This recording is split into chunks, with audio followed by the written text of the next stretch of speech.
very much. I appreciate you being here. Thank you, Senator Klobuchar. Representative Burgess.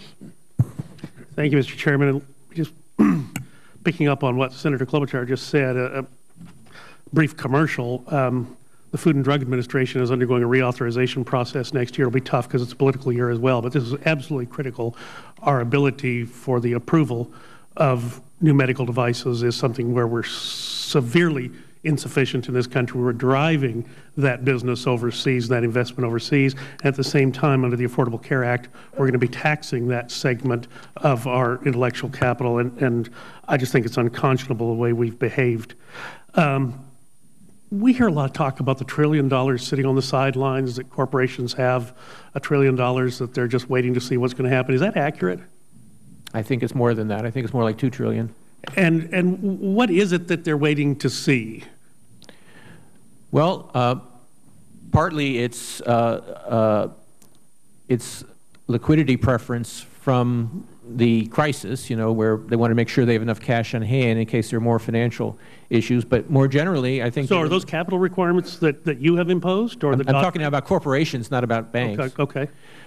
Corporations remain very, I think, uncertain about the strength of the recovery. They at this point, they are able to meet demand with their existing capital stocks and workforces, and they're looking to see a stronger recovery and greater clarity before they deploy some of those funds. And is that greater clarity from the legislative branch, or from the Federal Reserve, or from the executive branch? Where is that clarity? Well, it comes from many areas. I think first and foremost, you know, will the recovery continue and be strong, or will it falter? And there's a lot of uncertainty about what the economy is going to do.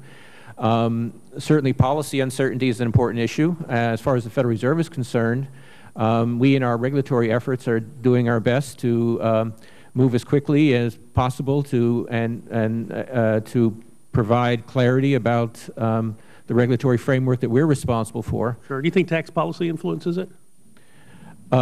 It's possible, yes. In general, again, the more clarity we can provide to firms and households, the more likely they are to make commitments of various sorts. Let me ask you a question. I need to move on because time is limited.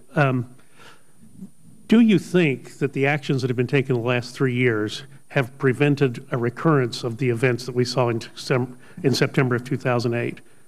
Have we prevented the next meltdown? I think that we made a substantial improvement in the situation. Wrong answer. Have we prevented? Have we prevented? It's a yes or no question.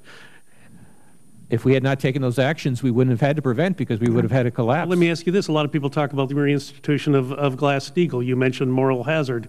Do we need to draw that bright line again? I don't think Glass-Steagall per se would have avoided the crisis. Many investment banks or commercial banks that were not combined had significant problems. We've made a lot of steps to try to address those issues. I know not everybody agrees on all of them, but I think we made a lot of progress in getting our financial system back on a more stable footing. Let me ask you this. In your testimony, the second to the last paragraph, the closing sentence, you said the committee will continue to monitor economic developments and is prepared to take further action.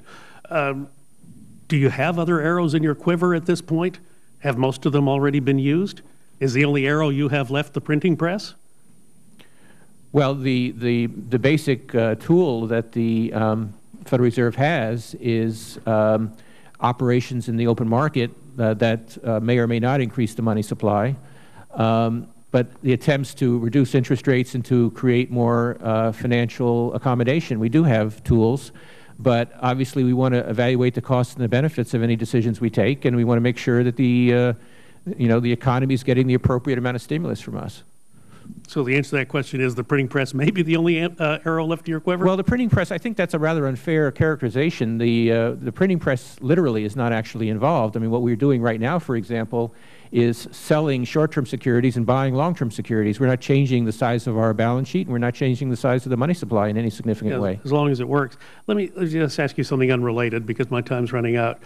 You see protests both on the right and the left. Right now, the protests that are getting the headlines are on the left in New York. What is that protest mean to you? What are you hearing from that activity in New York right now? Well, I would just say very generally, I think people are quite unhappy with the state of the economy and what's happening. They blame, with some justification, the problems in the financial sector for getting us into this mess. And they're dissatisfied with the policy response here in Washington. And at some level, I can't blame them. Certainly, 9% unemployment and very slow growth is not a very good situation. That's what they're protesting. And are you incorporating that into the remedies that you're proposing? I'm taking into account the growth rate and the unemployment rate as well as the inflation rate. I'm not taking the protests into account specifically, but I certainly, like everyone else, I'm dissatisfied with what the economy is doing right now. Thank you, Mr. Chairman. Thanks, Representative Burgess.